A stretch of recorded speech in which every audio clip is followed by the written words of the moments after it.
back. You're watching the CNBC TV 18 special. I am Priya, Sheth, and I'm joining you from World Food India. We also spoke to the top bosses of Metro Cash and Carry as well as Trent Hypermarket, and both the companies said that they are bullish on India going forward.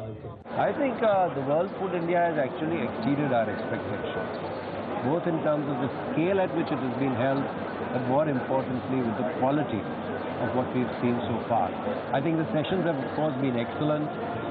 The government presence has been extremely strong and positive, but most important are the exhibitors.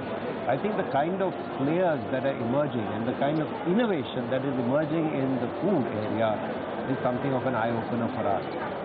As far as our strategy is concerned, as you are aware, it is about food first. And so for us, this is extremely gratifying and can only help us accelerate our plans in this very important sector. As far as the initiatives at the World Food India is concerned, are there any big investments that you all are announcing here? A lot of companies are coming out with investment plans over the next 2 to 3 years. No, we have not announced specific investments, but most of our companies are seeing investment in the sector on an ongoing basis. So it's not about making a one-point announcement, but making sure that it is sustainable. As you know, the Tata Group does span a lot of food businesses, and that's a continuous effort on our part. You'll also have your Tesco global representatives coming here. What are the kind of issues that have been raised with the Prime Minister? I understand there was a roundtable that happened yesterday. Any indications from the Prime Minister as far as, or any suggestions given by the Tesco team out there? The Tesco team was not present in the Prime Minister's meeting. Mr. Tata was present, but they did attend the FM's meeting, and they will be attending the Commerce Ministry's meeting.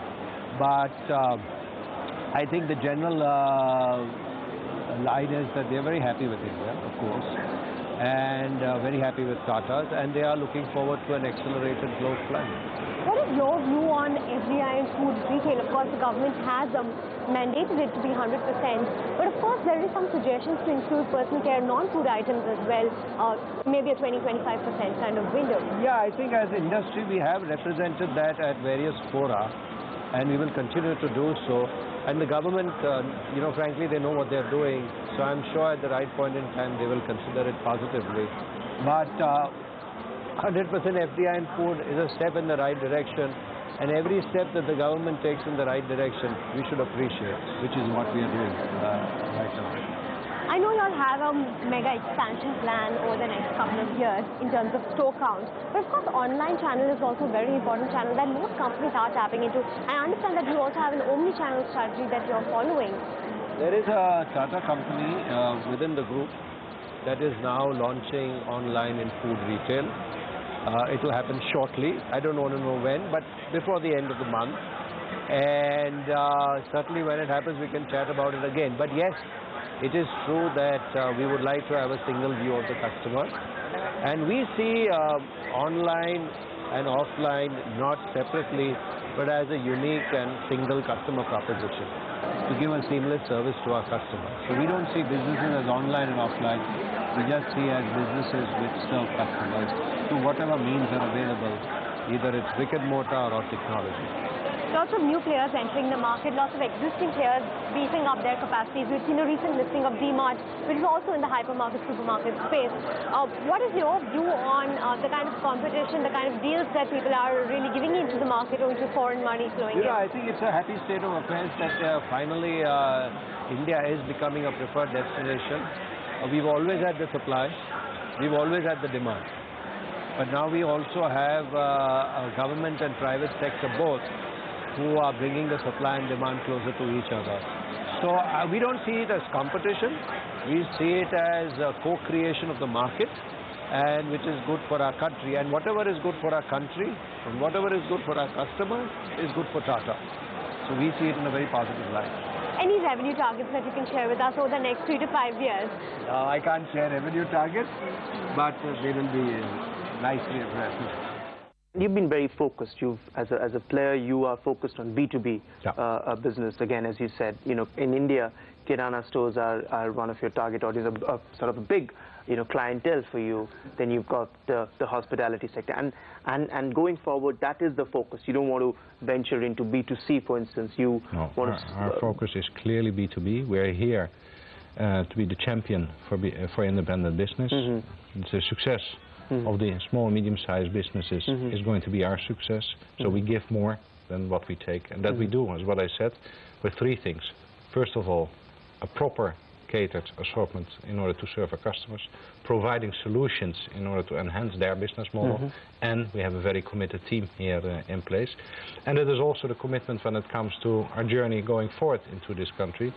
India is going through a massive transformation process, I have to say, and the objective for us as well is in order to double our footprint within this country. Over the next? Over the next 3 to 5 years. Double footprint. So how many stores you said you had? You had about 30? We have 24 today, so the objective is to reach 250 in the years to come. In the years to come, all right. So, yesterday you spoke also at the inaugural session. The Prime Minister was there, and the Prime Minister's speech was very direct. I mean, he said, come and invest in India. I am there. I will take care of, whatever issues that there is.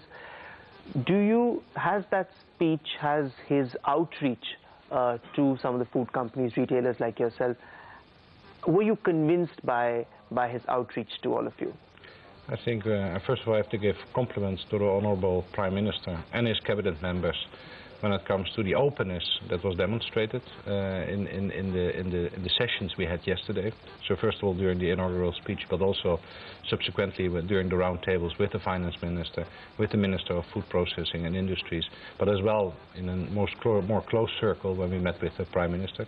He's very open to listen, and I think that's not only on behalf of me, but that's also what I got as feedback from colleague partners out of the industry. When it comes to how do we look at reforms in this country, and let's be frank, some bold decisions were made in the last 12 months. Demonetization almost a year ago, and the introduction of the GST in July. But I'm convinced that this is part of the transformation process, and I think therefore as well, and that's something I really would like to mention, a big compliments on the way that is being managed from a government perspective going forward. You attended a meeting as well with the Prime Minister yesterday. He took out time to meet many of you. What were some of the issues that you raised with the Prime Minister?